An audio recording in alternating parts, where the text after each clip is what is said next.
ဒီကျွန်တော်ကြာခဏပြောလိုက်ရှိတယ်နော်ဒီလိုဇာမနာစီစီမှာတော့ဘယ်တော့မှတော့တိတ်အစီမပြေဘူးဒါပေမဲ့ကျွန်တော်အခုတော့မှဒီအကြောင်းအရာပဲသိချင်တယ်ကျွန်တော်ပိုးလာပိုင်းမှာတချို့မပြနိုင်တယ်ကျွန်တော်လောကအဲ့တယ်ဆိုတော့လည်းတော့ဘယ်တော့ဝင်လာခဲ့တာရှိတယ်လောကအဲ့တယ်မစင်မဆယ်လည်းတော့ဘူးမှလည်းမသိပဲကျွန်တော်တို့ကဘာဖြစ်လို့လဲဆိုတော့အကုန်လုံးကတကယ်လောကအဲ့တယ်ဖြစ်တယ်လောကအဲ့တယ်ဖြစ်တယ်ဒါကြောင့်ကျွန်တော်ဒီနေ့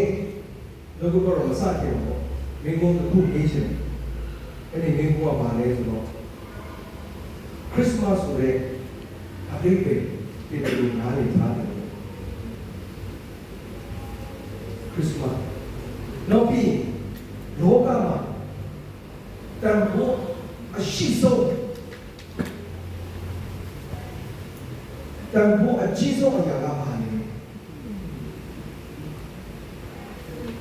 စိတ်ထဲမှာဖြစ်စေတယ်ဘယ်ခရစ်စမတ်ဆိုတဲ့အဲ့ဒီလည်းမျိုးပဲကြတယ်ဘယ်လောကမှာတန်ဖိုးအရှိဆုံးအရာဆိုတဲ့အရာလည်းမျိုးဒီလိုရှိတယ်တဲ့အတွက်တူချင်းလက်ဆိုင်တဲ့အရာဖြစ်တယ်အမှန်တရားဒါနဲ့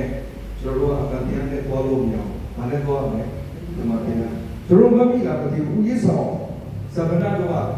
ဆရာတော်ကတော့ဝင်လာတယ်။လူတယောက်ရဲ့အရေးကြီးဆုံးလေးဆိုရှိတယ်။အဲ့အရေးကြီးဆုံးလေးကဘာလဲလဲ။လူတယောက်ကအရေးကြီးဆုံးလေးဝိနည်းရှိတယ်မလား။ဝိနည်းရှိတယ်တော့ဒီတဲ့ကောင်ကဘာလေးရှိသေးတယ်ငါဘာကြောင့်ဒီလူလောကမှာမွေးဖွားလာရတယ်ဆိုတော့ဒီလိုနေဟုတ်တော့ဆိုတော့အဲ့ဒါလည်းမမီးပဲလို့ထင်ပါတယ်ဆိုခရစ်စမတ်ဆိုတာကယူလေးပြောရမယ်ဆိုတော့ကျေတင်ကိုလူသားအတိတ်သားတွေကိုကျေတင်ကိုကြွလာတော့ချစ်ပြီးတော့အီမာနီလာပြာအီမာနီလာပြာဆိုတဲ့အတိတ်ပဲပါပဲကျွန်တော်တို့ကရှိဖို့လားဟုတ်တယ်ကျွန်တော်တို့ကရှိဖို့လားဒီကနေ့နံပါတ်မှာဆရာတို့ကတော့ကျွန်တော်ဒီနေ့အဲ့ဒါပဲဝင်လာမှာဖြစ်အဲ့ဒီအကြောင်းအရာအီမာနီလာပြာကျွန်တော်တို့ကသူဘာဖြစ်လဲရှိတော်မူသောပြာကျွန်တော်တို့ကရှိဖို့လာတဲ့အချိန်ဒီအချိန်ကဟုတ်တယ်နော်ဆိုတော့နေလူအမြင်မှာကျွန်တော်လောကအမြင်နဲ့ဆိုရင်တော့ဒီနေ့ကဟိုအဖေတို့ရဲ့ဖတ်တင်ကဒီတဲ့ဟိုအဖေရဲ့ဖတ်တင်ပေါ်လို့သွားတာလည်းအဆုံးရှုံးမှုကြီးတခုလို့ခံစားရဟုတ်တယ်နော်ဒီလောကလူအမြင်နဲ့ကြည့်မယ်ဆိုတော့ဒါတော့တကယ်တရားနဲ့ဟုတ်နော်ကဲကြီးမားသောဆုံးရှုံးမှုကြီးတစ်ခုဆုံးရှုံးသွားတယ်ဒါအမှန်တရားဒါပေမဲ့အမှန်တရားကဘာပြောလဲခုနကျွန်တော်ပြောပြီးအဲ့ဒီအရာကသောရဘုရားရှိတော်မှာဘာဖြစ်လဲဒီမိသက်ရှင်းသူတို့ရဲ့တည်ခြင်းအရာကဘာဖြစ်လဲအဖို့ကြီးတယ်တကယ်အခုကျွန်တော်မိတဲ့မိဘကလောကမှာတန်ဖို့ရှိသွားပါလားစိတ်ဝင်စားသွားပဲရတယ်တည်ခြင်းပဲဟုတ်ပြီနော်ဒီချင်းပဲကျန်တဲ့ရွှေငွေဘာညာတွေကပျောက်သွားပြန်ရှာလို့မရဘူး။ဒါတော့ဒီဘွားတို့ကတော့ရှာတော့မယ်ဟုတ်လား။အညာစိတ်ဝင်စားစရာလည်းကောင်းတယ်ဒီသင်ရှိရတယ်ပြတကယ်လောကမှာတန်ဖို့ရှိစောရတယ်ဖြစ်ကိစ္စဆုံးလိုက်တာပဲတင်ပြီးပြီဟုတ်လားတင်ပြီးပြီကိစ္စဆုံးလိုက်ဒီပဲဒါတော့ပြင်ရှင်ပြီးပြီဒီရှိကအသက်အရွယ်မှာမရွေးတာမဟုတ်လားမရွေးဘူးကလေးနဲ့တည်နေတယ်လူကြီးနဲ့တည်နေတယ်ဒီရှင်းပြတာပါလေအရွယ်မရွေးဘူးပဲအခုလည်းတည်နေတယ်နောက်လည်းတည်နေတယ်ဒီရှင်းပြ